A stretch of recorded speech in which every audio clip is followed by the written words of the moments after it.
My friend, तुम्हें एक biological fact पहले समझनी पड़ेगी कि एक एक्सटेंट तक हम सबके अंदर, if you are a male, हम सबके अंदर एक मास्कुलिन वॉइस एग्जिस्ट करती है, एक डीप वॉइस। बट हमारे बोलने के तरीके के कारण, इन दिस मॉडर्न वर्ल्ड, कुछ बैड हैबिट्स के कारण हम जब भी बोलते हैं ऑटोमेटिकली आवाज़ पतली हो जाती है।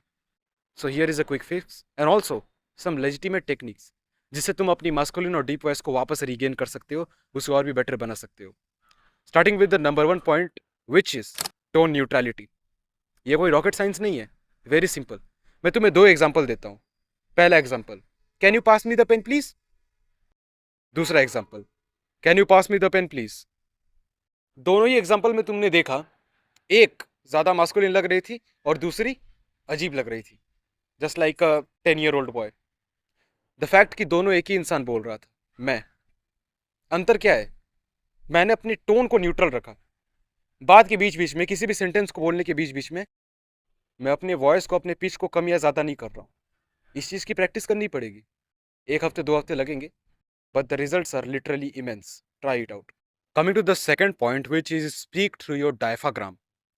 तुम्हें नहीं पता डायफ्राग्राम क्या होता है? कोई ज़रूरत नहीं है जानने की। Let's start with the very basic technique. तुम्हारा जो पेट है, तुम्हें इमेजिन करना है कि तुम्हारी वॉइस तुम्हारे गले से नहीं, तुम्हारे पेट के अंदर से आ रही है। वियर्ड लग रहा है? मुझे भी लगा था, बट इट रियली वर्क्स।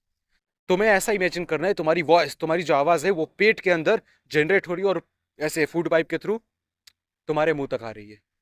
और तुम्हें मुंह से बोलना है। नाक से बोलोगे तो तुम्हारा साउंड और हिमेश रेशमिया के साउंड में कोई अंतर नहीं रहेगा। ओ हुजूर। और अपने स्टमक के एयर को यूज करके बोलने का एक और अच्छा फायदा भी है कि it naturally relaxes your when. Social situations में हमें थोड़ी सी एंजाइटी होती है ना, कि आगे क्या बोले, आगे क्या बोले। इस टेक्निक को इस्तेमाल करने के बाद एंजाइटी कम हो सकती है। अगर तुम्हारी ऑब्जर्वेशन स्किल अच्छी होगी तो तुमने थर्ड पॉइंट ऑटोमेटिकली नोटिस कर लिया होगा, which is voice speed reduction. मैं यहाँ वॉल्यूम की बात नहीं कर रहा हूँ, स्पीड की बात कर रहा हूँ कि तुम कितना फास्ट बोलते हो। तुम खुद ये ट्राई करके देखो, जब भी किसी भी सेंटेंस को तुम्हें बोलना हो, एक बार फास्ट बोल के देखो बहुत स्पीड में, और एक बार स्लोली, धीरे आराम से बोल के देखो। दोनों में तुम्हें मेजर डिफरेंस लगेगा। फर्स्ट अटेम्प्ट जब तुम फास्ट बोलने की कोशिश करोगे, तुम्हारी पिच नेचुरली हाई हो जाएगी और वो अच्छा साउंड नहीं करता। अगर तुम उसी सेंटेंस को स्लोली बोलोगे, you will naturally get a deep and attaining voice. Technically, biologically इस चीज से तुम्हारी वॉइस डीप नहीं होती है, लेकिन ये एक बहुत ही अच्छा इल्यूजन क्रिएट करती है कि तुम्हारी वॉइस डीप है। सामने वाले को लगता है ऐसा। मुझे कोई फर्क नहीं पड़ता है, I don't give a fuck, we are basically voice maxing. So let's move to the next point. The fourth point is a common sense.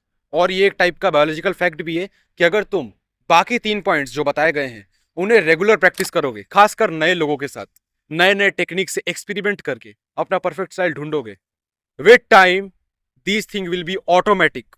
Coming to the last and one of the most unignorable point, your testosterone level, bro. तुम्हारी body में जितना ज्यादा testosterone होगा, तुम्हारी voice naturally ही, automatically ही उतनी ही mainly sound करेगी।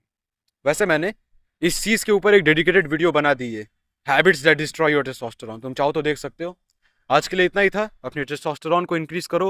I hope तुम्हें नीचे एक सब्सक्राइब बटन दिख रहा होगा। नहीं दिख रहा है तो अच्छी बात है, लेकिन अगर दिख रहा है तो उस पर क्लिक कर दो, क्योंकि उससे तुम्हारे लाइफ की ग्रोथ और मेरे कम्युनिटी की प्रोग्रेस दोनों ही एक साथ ऊपर जाएगी। Stay strong.